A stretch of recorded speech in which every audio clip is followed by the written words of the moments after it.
नमस्कार, आप देख रहे हैं बिहार नेशन और मैं हूं जेपी चंद्रा। बिहार में जातीय गणना की शुरुआत बहुत पहले हो चुकी है और पहले चरण की गणना पूरी हो चुकी है। वहीं अब बिहार में दूसरे चरण की गणना की शुरुआत आज से यानी 15 अप्रैल से हो गई। इस दूसरे चरण की शुरुआत सीएम नीतीश कुमार ने बख्तियारपुर से अपने पैतृक आवास से इसकी शुरुआत की।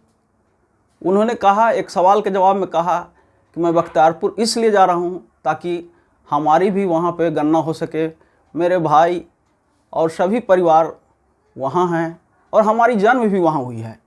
तो इस प्रकार से जातीय गणना को लेकर उन्होंने स्पष्ट शब्दों में कहा कि इससे सभी का डाटा मिलेगा, चाहे किसी भी वर्ग के आदमी हो, स्वर्ण हो, चाहे दलित हो या पिछड़े हों। तो इस प्रकार से नीतीश कुमार ने एक जातीय गणना के दूसरे चरण की भी शुरुआत कर दी है। और उन्होंने एक बात और कहा, उन्होंने कहा, एक पत्रकार ने जब उनसे एक सवाल पूछा कि क्या इसका डाटा जो है वो सार्वजनिक होगा, तो उन्होंने कहा कि क्यों नहीं, इसका डाटा भी हम सार्वजनिक करेंगे। और क्या कुछ उन्होंने कहा सीएम नीतीश कुमार ने अपनी गणना कराने के दौरान, वो आप खुद सुने। हो गई इसकी शुरुआत यहाँ बख्तियारपुर से आपने कर दिया। सर, ऐसा है कि जातीय गणना का तो सिलसिला एक राउंड हो गया जनवरी में।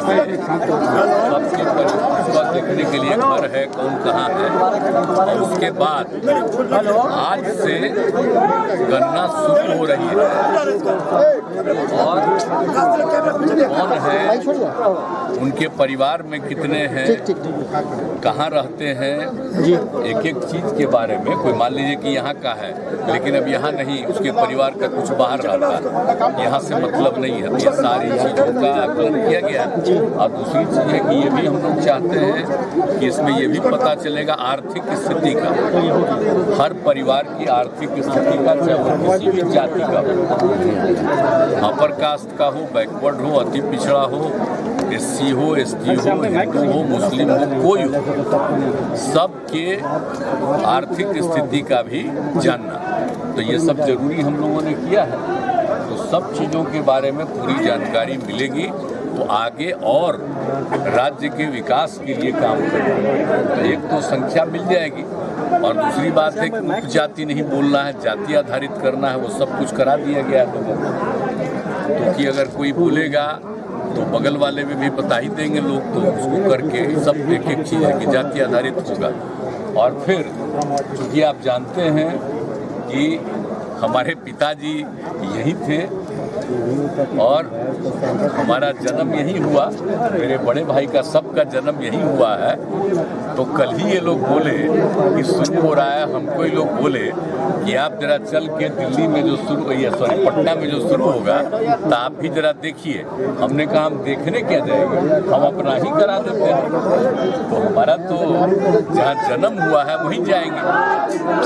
तो इसीलिए आज बख्तियारपुर में इस जगह पर आके हम भी आए और भैया को सब लोगों को भिजवा दिया, सब साथ आ गए, आज यहाँ पर कर दिया। और बाकी लोग भी हमारे इस पूरे एरिया के बाहर भी रहते हैं, बहुत लोगों को कह भी दिया, वो सब आ गए कर। अभी सब लोग अपना सर, लेकिन गणना तो होगा, लेकिन इसका रिपोर्ट पब्लिश किया जाएगा या नहीं, और इसका लॉजिकल कंक्लूजन क्या होगा? जरूर पब्लिश होगा। जब एक एक चीज की जानकारी मिल जाएगी तो क्या स्थिति है अपनी, उन सब चीज़ों की पूरी जानकारी लेकर के इसको तो सबको देना सार्वजनिक रूप से तो जरूरी है ना कि हमारे यहाँ इतनी जाति में इतने और इतने लोग की आर्थिक सार्वजनिक रूप से तो जरूरी है ना कि हमारे यहाँ इतनी जाति में इतने और इतने लोग की आर्थिक स्थिति ठीक नहीं हो, किसी भी जाति का नामकरण कर सकते। तो इस सब चीज़ के बारे में लोगों को मालूम हो जाएगा ना कि ये किसी को ये भ्रम न हो कि वो हर जाति के किसी भी समुदाय के, लेकिन आर्थिक स्थिति खराब है तो उनकी स्थिति बेहतर हो। तो इन सब चीज़ों को ध्यान में रख करके हम लोगों ने किया। और एक बात और जान लीजिए, ये तो हम लोग बहुत पहले से, जो आप जानते ही हैं, विधानसभा विधान परिषद दोनों में होता था शुरू से कि जाति आधारित जनगणना होनी चाहिए।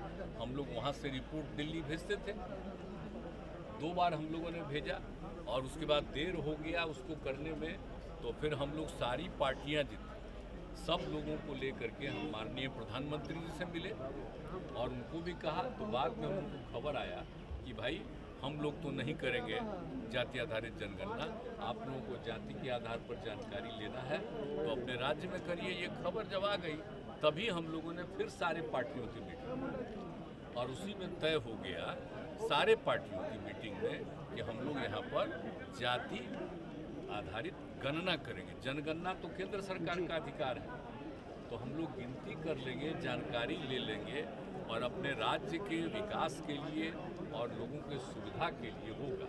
और एक बात आप लोग और जान लीजिए, विभिन्न राज्यों से यहाँ पर लोगों को खबर आ रही है कि आप लोग जब कर रहे हैं इतना, तो हम लोग भी किस तरह से कर रहे हैं उसको देखना चाहते हैं।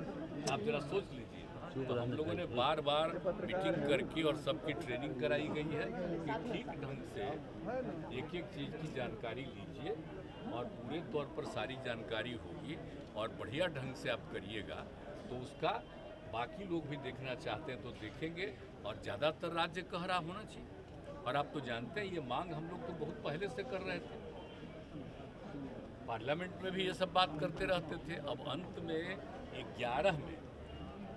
2011 में तो केंद्र सरकार ने एक बार कोशिश किया जनगणना के अलावे ये जानने के लिए, लेकिन उस तरह से जो किया और उसकी रिपोर्ट कभी प्रकाशित नहीं हुई, क्योंकि उसका जो सरकार में थी 14 के बाद आई है, उन लोगों ने कहा कि रिपोर्ट ठीक नहीं, यानी उस समय जो गणना हुई वो ठीक से नहीं हुई, तो इसीलिए वो नहीं हुआ। तो हम लोगों ने कहा कि भाई एक बार जब केंद्र सरकार ने शुरू किया अलग से तो एक ही साथ होना चाहिए था, तो ये लोग तो अभी माने नहीं।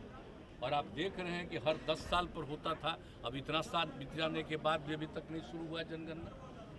ये तो आश्चर्य। केजरीवाल जी से मिले, 48 घंटा में उनको सीबीआई ने बुला लिया। अरे देखिए ना, ये सब चीज़ तो आप जानते ही ना हैं, जब हो रहा है विपक्षी एकता के लिए, और फिर तो हम तो बात कर ही चुके। जब हम लोगों की बातचीत हो गई कांग्रेस पार्टी, सब साथ ही बैठ करके ना बोले, अब वो भी बोले साथ बैठ करके।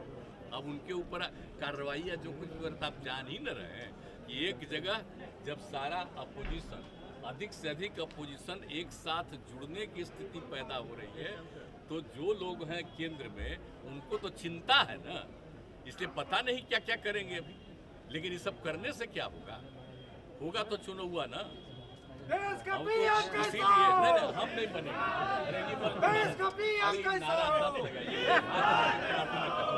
कल भी हम पार्टी ऑफिस में कर चुके, कोई मेरा नाम मत लीजिए, इसीलिए कि हम चाहते हैं कि सब लोग मिल करके एक साथ लड़ेंगे चुनाव और मजबूती से आएंगे। और जब एक साथ सारी पार्टियां बैठेंगी तो आगे का क्या क्या करना है हर चीज़ डिसाइड हो जाएगी और सब चीज़ को सार्वजनिक कर दिया जाएगा। और कौन पार्टी कहाँ किन सीटों पर लड़ेगी ये सब डिसाइड हो जाएगा और एक साथ मिल करके सब लोग दौरा करेंगे और उसके बाद जो होगा परिणाम जनता मालिक है, फैसला करेगी। करेंगे ना, इसके बाद तो करेंगे ही ना। अभी तो हम शुरू फिर तो करवे किए थे, हम 7 महीना वेट कर रहे थे, फिर वहाँ से खबर आई तो गए, बात हो गई है। अब तो आप बिल्कुल हो रहा है ठीक है। अभी हमको भी जिम्मेदारी है कि कुछ लोगों से और बात कर लीजिए और फिर और लोग बात कर लेंगे, सब लोग एक साथ बैठ करके निर्णय ले लेंगे। ये तो कही दिए हैं हम लोग। मोतिहारी में 16 लोगों की मौत हुई, इस पर क्या कहेंगे? सर ममता से बात होगी। अभी कहा कि हम देखिएगा ना, बहुत लोगों से हमारी बात मोतिहारी में जहरीली शराब से मौत हुई है, पता चल जाएगा। सर मोतिहारी में जहरीली शराब से 16 लोगों की मौत हुई है। बड़ा ये सब चीज़ तो घटना तो सब जगह, तो मान लीजिए कि अपने बिहार में तो सक्रियता है ही, देख ही रहे हैं, हर तरह से बात हो रही है। लेकिन लोगों को तो गलत काम नहीं करना चाहिए, सबको समझाया जाता है। लेकिन किसी को नुकसान होता है तो उसको फिर तो देखा नहीं जाता है। हम लोग तो किसी को कोई नुकसित होता है, कोई किसी का नुकसान हो जाता है तो सब चीज़ को ना देखते हैं। Thank you sir. Thank you.